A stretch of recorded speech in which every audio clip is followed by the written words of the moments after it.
Hi. It's inevitable, just about every photography YouTube channel out there, that they start talking about the kind of gear they use.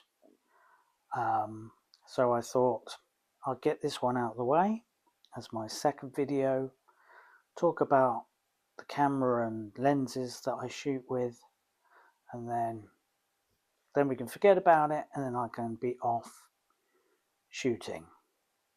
So let's start with the body, which is Fujifilm X-T5. The main reason I shoot with Fujifilm is I just love the practicality of it and sort of old style dials, clicky dials.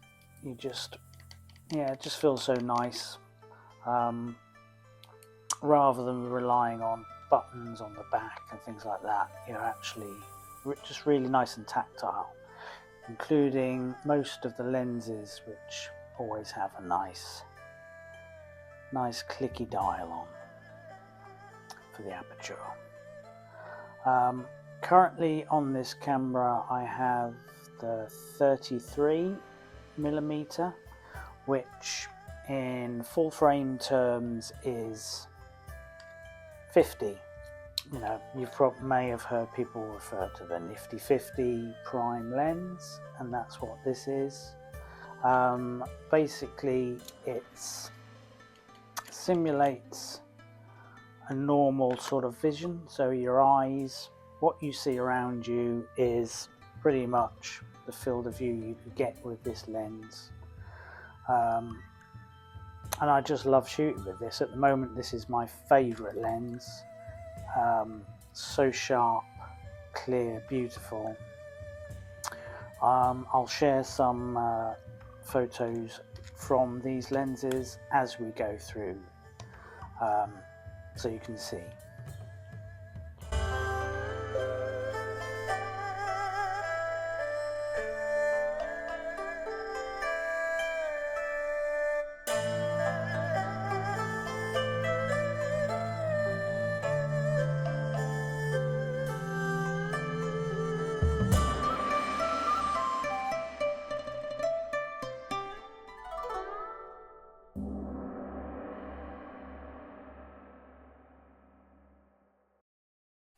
Next up, I have here a small, perfectly formed 50. This is a APS-C camera, by the way, so these aren't full frame lenses. But this is a 50, nice, weather sealed, which all of these things are that I've got here. The body is weather sealed.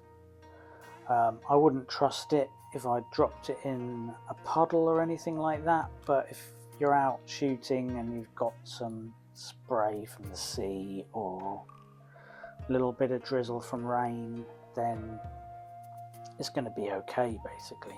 Even out in the snow, which I'm hoping to get out to when I get a decent amount of snow. So yeah, this is the 50. It's an f2, the aperture. I guess I should say, if you don't know what I'm talking about, the aperture is basically the amount of light that gets in the lens. So the smaller number, f2 here, then it's wider, so it lets more light in. This goes down to an f16, this particular one, which will be a smaller hole, less light.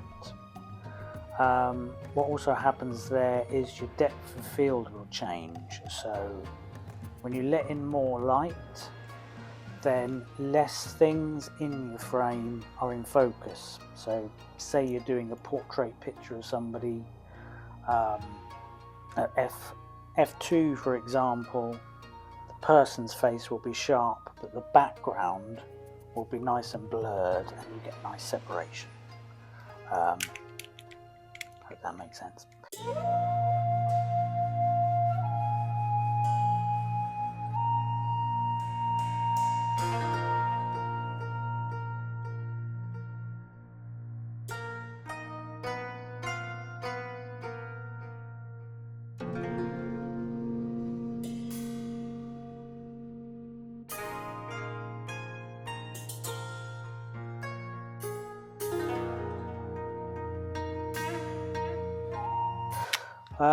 Next lens I have here is a 18.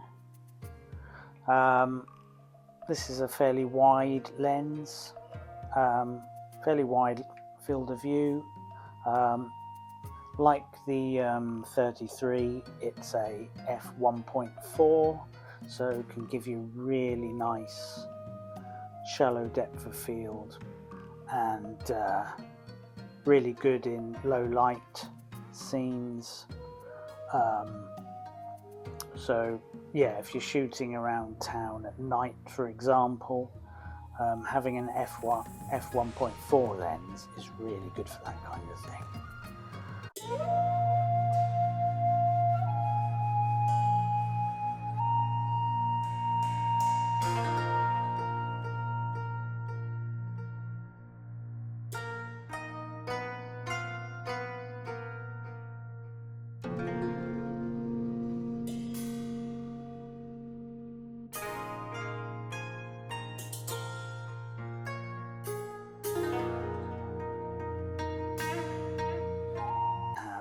And the last one I currently have is a zoom lens, and this is a 16-80, and it's a really good travel lens actually.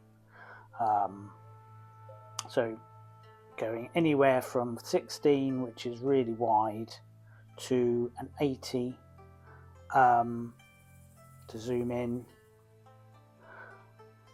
and gets a lot of things done really. It's great for traveling because you can take in the whole scene and do some nice landscape shots, or you can zoom in for more intimate scenes, even for doing nice portraits.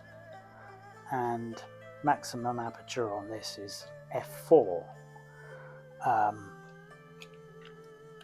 Even though it's quite, it looks quite chunky and it does a lot for what it is, it's not actually that heavy, and it actually, I'll put it on the camera, you'll see that it sits on here quite nicely. Yeah, not too bulky.